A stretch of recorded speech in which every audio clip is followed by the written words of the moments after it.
Okay, our next speaker is Abby Blasco. Hi, everyone. Thanks for, allowing me to step in last minute for Terry. First, I just want to start off with asking if anybody at your institutions has an oncology-specific urgent care service or services that they can get in a patient, same day for symptom treatment. Anybody aside from at Rush? No? All right. I'm sorry, we did. You Yeah, do. I'm sorry, I'm slow. Where are you at? I'm at the University of Chicago Medical Center at Hyde Park. Okay. Okay. How big is the urgent care? Ooh, I don't know. It's because sometimes they start with us, Mhm. and we're 54 beds, and then they, depending on the severity, then they make their way over to the CTC, which used to be the old ER, and then they get managed there. Okay. So All right. it's pretty big. So basically, I'm going to talk about, our urgent care, our setup here of our urgent care at Rush, how, the care evolved from, and it was, first thought of because we wanted to divert patients, oncology patients, from going to the emergency room in unnecessary cases. And specifically having them be treated by oncology and hematology trained APPs versus, going through the emergency room and getting a bunch of unnecessary screens and tests and everything that, and not seeing a specific oncology provider.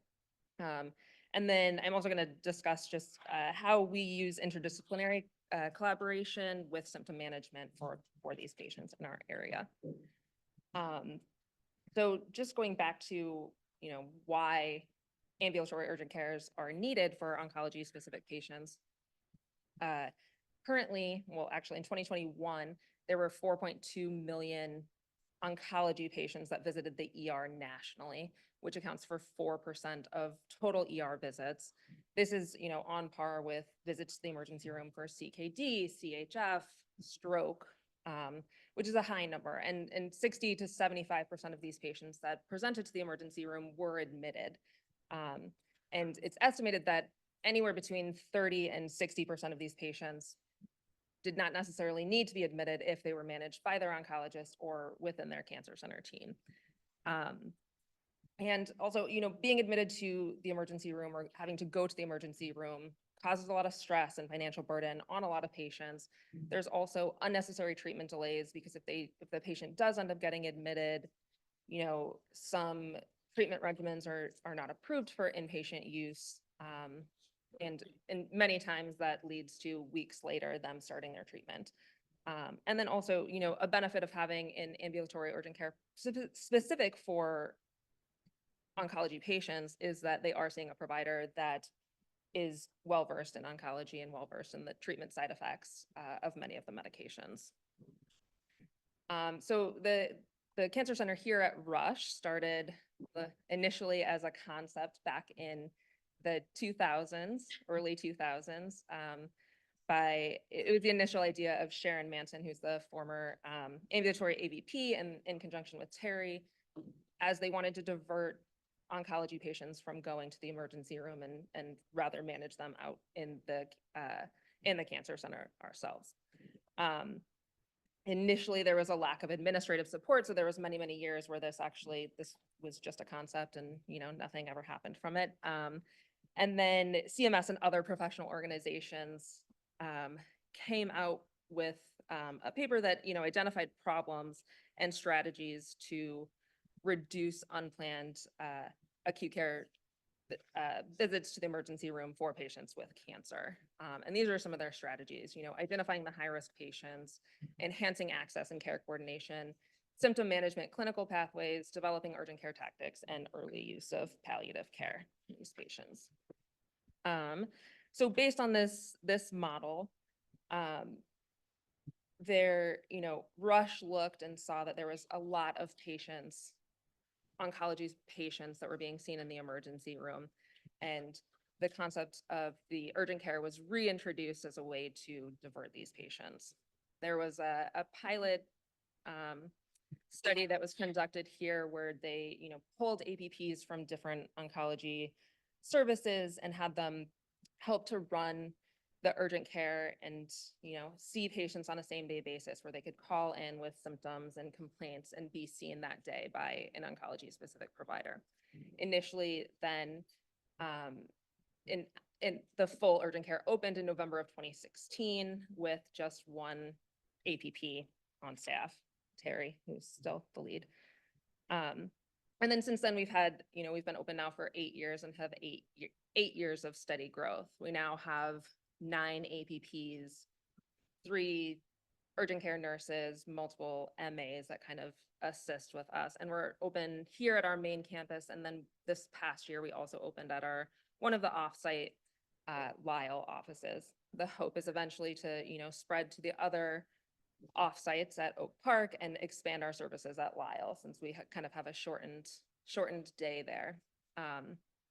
We currently see about 17 patients a day, and usually we staff anywhere from, 4 to 6 APPs in the urgent care daily. And, in 2022, we saw 4,500 patients and only had 601 admissions. Many of these patients, compared to the patients that were being seen through the emergency room, were remaining outpatient, so we could better manage their treatments on an outpatient basis. We could make sure that they could still attend their planned chemotherapy, their planned radiation, and all of that without delaying their care. And all of this does not happen without a lot of collaboration throughout the cancer center and, within the hospital itself. One of the challenges initially was getting, the referrals from oncology providers and APPs. Some providers initially, I think, wanted to manage their own patients and felt more comfortable managing their own patients. So it was a struggle to initially, I think, to build up a pool of patients that, one, knew about the urgent care and that it was a service that was offered. It also took many years to develop relationships with the other ancillary departments, radiology, CT, MRI, all of those, to be able to get same day scans, but also same day reads, so we could, continue to manage these patients outpatient if possible. We also, set up a referral base with providers outside of the cancer center itself, with teams like pulmonology or ENT or endocrinology to help our patients get in with those services if necessary to further manage their treatment side effects, and just kind of get in with them rather than waiting 6 months to actually see an endocrinologist and stuff like that. We also, work closely with our infusion nurses because our urgent care is staffed as part of infusion, and we also cover, infusion reactions and everything as well. So I'm just going to go through a little bit of how an urgent care visit works, and then I'm going to go into the back end of the presentation will be about how we triage patients and make sure they're appropriate to stay in our space, and how we can streamline their services through their visit. So initially, we are a referral service. Patients, it's on every AVS that they're given at every appointment. There's an access center line. The patient can call the access center, reach out to a triage nurse on that line who helps to triage their complaints. That nurse then contacts the primary team, sees if, they want to see the patient or if they're okay to see the urgent care. And then that triage nurse then reaches out to the urgent care specific triage nurse, who then can further help coordinate getting the patient scheduled, making sure that the patient is appropriate with their symptoms to come to urgent care. We also get, we get plenty of walk-in patients who see our sign and say, okay, I'm just gonna come in and, get checked out real quick. And then we also, get referrals from the nurse navigators and clinic nurses as well. We see, a variety of different diagnoses. I would say from this list, the main things that we see patients for are pain, fevers, fatigue should be on there. We see fatigue a lot, and then also infusion reactions. And then this is just a little bit about the visit flow. The process begins. We have a triage nurse. So once they're scheduled and they're seen in our space, we have a triage nurse who sees the patient in conjunction with our MA. to further go over their symptoms, review their vitals, make sure that they are appropriate to be seen in our space. And then an APP will assess them, do any sort of diagnostic workup or symptom management while in the space. Collaborating with the primary team to kind of formulate a care plan to best serve that patient in the outpatient setting. We can then, send patients home. We can directly admit to the hospital. We have, worked with our bed management services at Rush to be able to get beds set aside kind of for our oncology patients so that they don't have to then go through the emergency room. And then we can also just escalate to the emergency room for escalation of care. Sometimes we do that when we cannot get same day testing. Say the patient comes in and we're concerned for cord compression and we need a full MRI. We would likely direct them through the emergency room just so we can better manage them in a faster setting. And we can also, if a patient is stable, the APP would bring the patient directly over to the emergency room. We do use EMS if the patients are unstable. Like I said, we can do direct admissions. And then we can also do follow-up care. We set up a lot of patients for next day visits with us as well. A lot of this comes into play when we see patients with neutropenic fever and we want to keep them out of the hospital based on a low mask score. We want to see them back the next couple of days though. So we can set up appointments for to see them the following couple of days, check in with them, see how their symptoms are, administer more IV antibiotics if necessary, and then we can decide they're stable, they're no longer having fevers. We can keep them outpatient or we have to admit them. We also serve as the rapid response team for this entire building, for all of the oncology clinics, but we do provide services for clinics that are not oncology. Really, we just go to, if it's say an ENT patient who also happens to be in this building, we can go to the rapid response, stabilize the patient, but then we would not bring them back up into our space. We would direct them to the emergency room if necessary. But when we go to these rapid responses, we, carry mobile equipment. We've got a medication tackle box of, any medications that we may have to give. There's a lot of hypotensive patients. So we, carry IV fluids. There's a lot of hypoglycemic patients. We have glucagon and different medications. We have aspirin, we have Narcan. We've got a lot of stuff that we can give them kind of on the fly and either escalate to back up to our clinic or to the emergency room if necessary. So there's been a lot of research recommendations about, decreasing the risk of onc complications, improving management, and enhancing coordination of care, which is kind of where the urgent care comes into play. And then the last thing on here is the triage tools. The modified ESI is a research project that we're working on as an urgent care to better triage our patients and streamline our flow of our patients through the urgent care, just so we're prioritizing patients that have a higher acuity or that may need immediate care, and we can kind of not delay care for other patients, but prioritize patients that necessarily need to be seen first. So we are working on this project currently.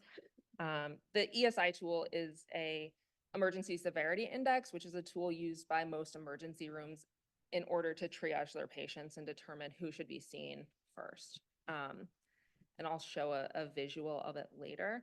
But we, in the urgent care, modified this tool to better serve our oncology patients, because using the regular ESI tool, all of our patients were scoring as a 2, which is the highest rating that we would see them in our outpatient clinic. So we had to better stratify based on other vital signs and other things of who we should prioritize seeing first. So we're working on, standardizing the triage and management process to help these patients receive better, appropriate, timely care in our setting. And then, we're using the triage tool to help our workflow as, prioritizing the patients into 5 categories based on this algorithm, which I think the slide is next.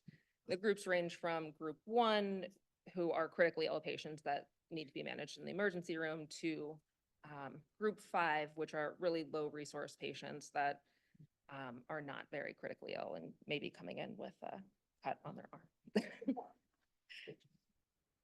This is the modified ESI tool that we have come up with. So starting at A, it's hard to see the letters up there, but this is the algorithm that we would use. So you start at A, does the patient require life-saving intervention? So that would be a patient that is, unresponsive or acutely nonverbal. They're not following commands, or they don't respond to stimuli. That patient would, if they have any of those things, they would score a 1, and we would immediately direct them through the emergency room, likely via EMS. If the answer is no, you go further down the algorithm here. And the question is this a high-risk situation? This is where we've kind of taken some liberties with this ESI tool and stratified it better for oncology patients. Chest pain, shortness of breath, ABCs, are any of those things occurring? If they are, they likely need to be seen pretty immediately by the provider and by the nurse. Severe pain and distress. In oncology, you see a lot of patients with severe chronic pain. So we've further stratified pain into new acute pain versus chronic pain, and also sickle cell pain, because we see a lot of sickle cell patients to manage them out on an outpatient basis versus going to the emergency room. So any of those situations would, make them a 2 as well. Any neutropenic fever, if the patient is confused, lethargic, or disoriented, or if they meet any priority isolation needs. This kind of came up more so because of COVID as a way to get patients out of the waiting area where they're, they may have a cough or fever or chills, and they're surrounded by other, oncology patients who are immunocompromised. Priority isolation does not include diarrhea, though, just as an aside. And then, further we go down to the danger zone vitals. We also adjusted these vitals a little bit to better meet the needs of the oncology patients. Lastly, then you look at how many resources are needed for this patient. So things that count as resources in our setting, labs, EKGs, X-rays, CT, MRI, IV fluids, IV medications, specialty consultation, simple procedures. So if we need to place a Foley, if we need to straight cath a patient, if they have a PIC removal, or suture removal, any of those things would count as a resource. And then we can list the resource predictions for these patients. A lot of times, we're doing this ESI tool as our initial triage. So this is before the APP has seen the patient. So the nurse is kind of predicting, this patient may need this based on their complaint, based on their vital signs, et cetera. Okay. So just a quick case study, and then we'll kind of go through how we would score based on the ESI tool. So AA is a 65-year-old female with metastatic lung cancer to her liver and bone, and is currently being treated with atezolizumab. She presents to urgent care with 4 days of diarrhea, averaging 8 watery brown stools per day. She also has had dizziness for the last 2 days, increasing weakness and fatigue. Vital signs are there. Blood pressure is a little soft, heart rate's a little high. She appears dehydrated with dry oral cavity and tenting. The abdomen has generalized tenderness, and she's orthostatic with a drop to 82/48, but she has no other complaints. So based on this algorithm, you could go through A, B, C, and D. I'm not going to go through it again, but, based on her vitals, she does not need life-saving intervention immediately. She's not really a high-risk situation. She does not meet any of the criteria for danger zone vitals, because her blood pressure is soft, but her systolic is not less than 80, diastolic is not less than 40. She's not febrile. She doesn't really meet any of those. And also heart rate is not greater than 120. So we would further go down this algorithm and see how many resources she would need. I would imagine we'll give her some IV fluids, probably some other IV medications to treat her symptoms while in the clinic, potentially a scan, X-ray or CT scan. This is likely because of her atezolizumab, her the diarrhea, but that's how we stratify these patients. And then, based on the score that we assign this patient, so I would have assigned this patient an ESI score of a 3. They would be seen within 15 minutes by the nurse, and then the provider would follow that. This then also can help us further. If we have a full urgent care, we have no rooms to be seen, we can, turf the ESI 4s and 5s out to our waiting room until we have a room available if necessary, and we prioritize our, our patients that are appearing more acutely ill on presentation. So we're still in the process of doing this whole project. We have established inter-rater reliability based on our modified ESI tool. It's not something that's, validated yet. We're working with a statistician to try and validate this actual modified ESI tool so we can, have other oncology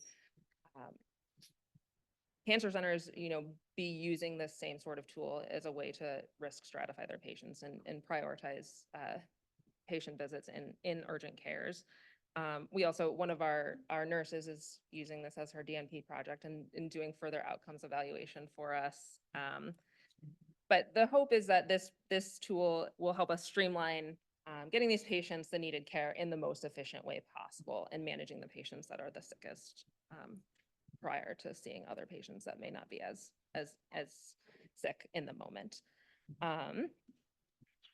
And then we are looking to collaborate with other sites that have, research or urgent cares in order to, put this ESI tool at other places and see if, it's working the same way through different settings and locations and not just here. So if any of your sites want that, you can email Terry. That's it.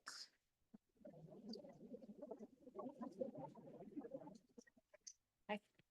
2 questions. Sure. In the same study, when her labs come back and her potassium is in the basement and she needs a couple of units of blood and just getting confused because her calcium is going up, what do you do? Yeah, I mean, there's usually- 4 changes. Yeah, sure. Usually that's a patient that, with those symptoms, we would likely, we have the ability to room directly in an exam room versus rooming them directly in an infusion room. With these complaints, we would likely room this patient in an infusion room with the anticipatory needs that her electrolytes would be off. So are you together in the infusion room or? We are, so right now we have the 9th floor is oncology malignant infusion, and then we've opened a benign infusion area on the 7th floor where there is a benign hematology infusion space with, nurses that are not in urgent care, but urgent care occupies a section of this space where we have our own infusion rooms, and then we can overflow our patients to the other benign infusion nurses, or we can also, ask the charge nurses upstairs on the 9th floor infusion space, like, hey, we've got, 5 patients down here that we're trying to manage with infusions. Can you take one of these patients? And we can move them that way. Yeah, we had a question, because this comes up sometimes. I have a lung cancer patient who's short of breath, Mhm. more short of breath. Maybe not acute, but it's worse. Yep.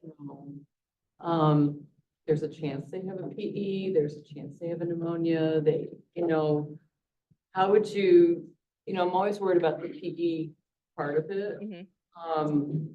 If that's the only, Concern. they're complaining about, how would you assess that person about whether they go right to the ER or? I would say we would likely see that patient in our space first and assess their vital signs, as long as it's not, like an acute change where they're going from, 1 liter of oxygen to 6 liters of oxygen. I would say if it's they may feel more short of breath, we would accept them in our urgent care versus sending them directly to the emergency room.